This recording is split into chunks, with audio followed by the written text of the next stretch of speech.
Okay, so on the radio tonight, we're going to talk about the government shutdown. We have the guy who helped design, he was the Office of Management and Budget when Reagan was president, and he designed what is currently in place today in terms of what actually happens when there's a government shutdown.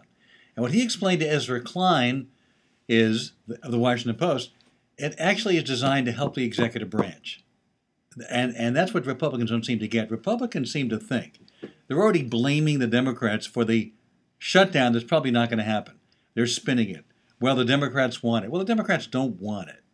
And it's the Republicans, Tea Partiers, who really want it, think it's a great idea, but they're blaming Democrats. They don't seem to realize that it helps Democrats and specifically helps the president if there's a government shutdown. Also, our guest will talk about how it's very different now than it was in 1985.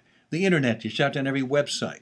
What about people working from home? There are many more government contractors now. All kinds of reasons why it's not the same as it was in 1995 or 85 when they designed it, or 95 when everybody talks about it took place. There have been many shutdowns over the years, mini shutdowns, that is. The most pronounced was the one between 85 and I think it ended January 6th of 1986. But it is not a good idea, and those people who want it don't know what they're talking about. Of course, I think a lot of people don't know what they're talking about.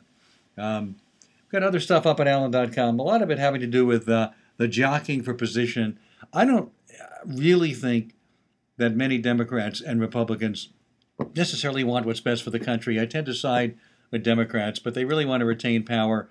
The president's coming under fire for compromising too much. Bill O'Reilly tonight will call him a flip-flopper or suggest that's what he's doing. I will be on the O'Reilly show along with my sister-in-law, Monica Crowley, at 8 o'clock Eastern. They repeat it at 11 o'clock Eastern and at different times throughout the country as you go from east to west, depending upon your time zone. So first airing is 8 Eastern. Also on David Asman's show on the Fox Business Channel, that's at 9 o'clock Eastern Time, which I tend to do on Tuesday nights as well.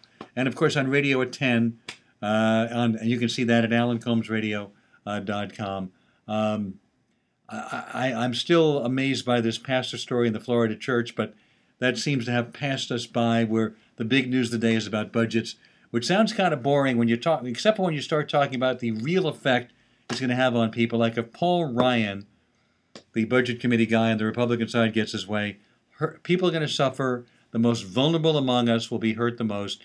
Medicare, Medicaid, the poor, food stamps, those who need it the most will get hurt. Republicans don't seem to care. They want to privatize everything because they trust corporations and the private sector more than they trust government.